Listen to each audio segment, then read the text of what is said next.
Hello students, today we will start with heavy water. It is a part of chapter 9 hydrogen only. Heavy water, the formula for heavy water it is D2O. In place of water, hydrogen, we just have put D here, and the name of this is deuterium oxide. We know that deuterium is the second isotope of hydrogen, so its name is, it is dependent upon that only, deuterium oxide D2O. Preparation of heavy water, see, it is also prepared by the process of electrolysis, and here the water, it contains an alkali, and this is the apparatus where it is prepared. See, the whole process, it is given in the book, and it is given in a very simple language. If you people will find any problem, then you are free to ask. Okay, see, this is anode, nickel anode is here, this is negative electrode cathode, water is present over here, that is having NaOH, and steel cathode is here. To neutralize this NaOH, some lime is also added later on when D2 is prepared. Okay, now see properties of heavy water. If we talk about physical properties of heavy water means D2O. Heavy water, it is colorless, odorless and tasteless. Almost all physical constants, like if you talk about specific gravity, melting point, boiling point, heavy water, they are higher than those of ordinary water. All these properties, they are higher than the properties of ordinary water. Now the next one is the chemical property. Now see, chemical properties, if you are talking about, the chemical properties of heavy water are almost similar. Mostly the properties are same, like the first property which we will study is reaction with active metals. See, when water was reacting with sodium and calcium, with such metals, we were getting sodium hydroxide, calcium hydroxide, along with the liberation of hydrogen gas. See, here too the same reaction is taking place. Just in place of H, we have put here D. Yes, if we'll see this reaction, here D2O, it is reacting with sodium metal to form NaOD. In place of H, it is D plus D2. Similarly, if D2O, it is reacting with calcium, we are getting CaOD whole twice plus D2.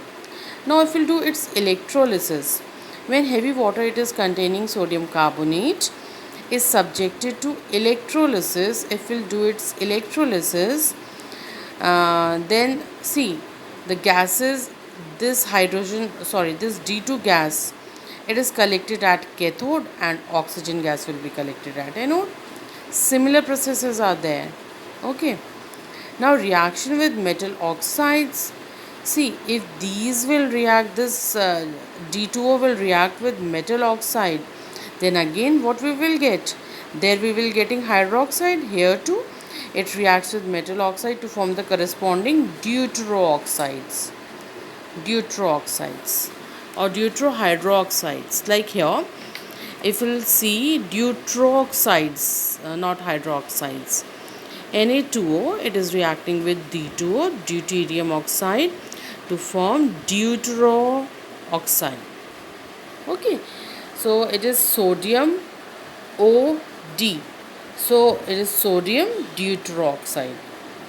Calcium is reacting with D2O, we are getting calcium deuteroxide, CaOD whole twice. Similar reactions are there, you can see it easily. Now reaction with non-metal oxides. If they will react, see, when water was reacting with non-metal, we were getting acids. Yes, with non-metal oxide, water gives acid, and it reacts with oxides of non-metal to form corresponding deuteroacids. Like SO3, when it is combining with D2O, we are getting deuterosulfuric acid. When P4O10 is combining with D2O, we are getting deuterophosphoric acid. Deutero, because of the presence of this D, it is deuterophosphoric acid. N2O5, when it is reacting with D2O, we are getting DNO3. not HNO3, it is DNO3, it is deuteronitric acid. So all the reactions are similar with that of water. Now next one is reaction with carbides. Reaction with carbides. It reacts with metal carbides to form corresponding heavy hydrocarbons. To form heavy hydrocarbons like calcium. See, these reactions are quite important. Okay, like calcium carbide, here it is combining with D2O to form CaOD whole twice plus, see, it is C2D2 deuteroacetylene. See, if it would be C2H2, means carbon, two carbon atom, they are having a triple bond in between, and hydrogen here and hydrogen here. Acetylene, it's deuteroacetylene. Okay, so this was the reaction of D2O with carbides. Now the next one is here. See, one more reaction is there with carbides. Aluminium carbide is here. Aluminium carbide, when it is combining with this D2O, we are getting AlOD whole thrice. Deuteromethane, here we are getting this. Aluminium, this aluminium deuteroxide along with the formation of deuteromethane. Yes. Now next one is reaction with nitrides. Nitride, magnesium nitride, aluminium nitride. When they will this D2O will react with nitrides, we will get ND3. In place of ammonia gas, we will get deuteroammonia. It is deuteroammonia. ND3. See, names are similar, just deutero word is written in front of them. Okay, here we'll get this MgOD whole twice, this is AlOD whole thrice. Now reaction with phosphides and arsenides. If calcium phosphide will combine with D2O, we will get CaOD whole twice along with the formation of PD3. This is P. If it would be PH3, then it would be phosphine gas. Yes, this is deuterophosphine. Here with arsenide, we will get deuteroarsine, AsD3, deuteroarsine. Now formation of deuterohydrates. Similar type of hydrates will be formed like CuSO4 dot 5D2O, Na2SO4 dot 10D2O, MgSO4 dot 7D2O. Same types of deuterohydrides will be formed. Now deuterolysis. Deuterolysis means when any inorganic compound, it will undergo hydrolysis, means when it will be dissolved in water.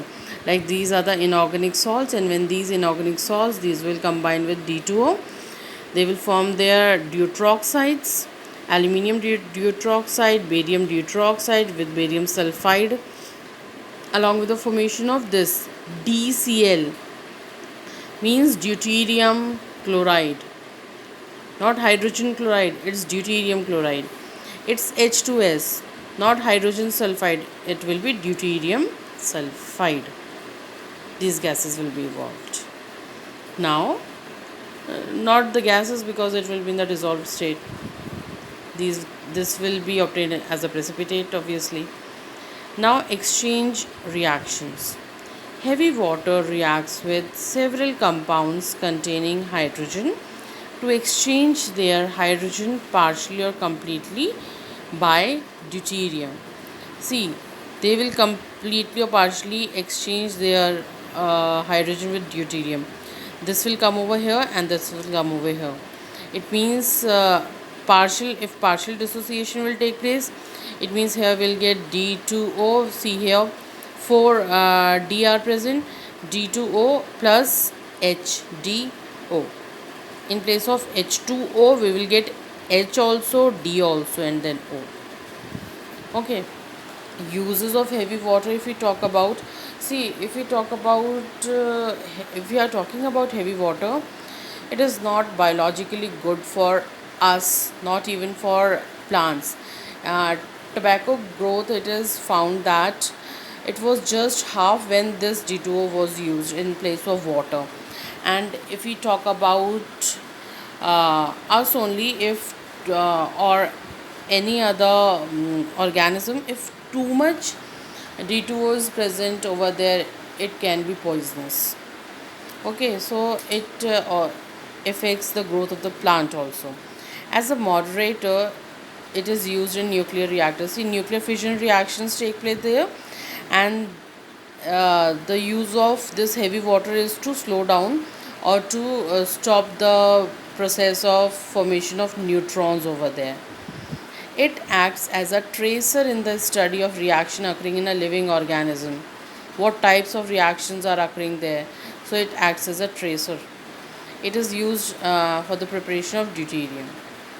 We have seen that we have prepared deuterium by using this D2O. So this was about heavy water, that is deuterium oxide. Thank you.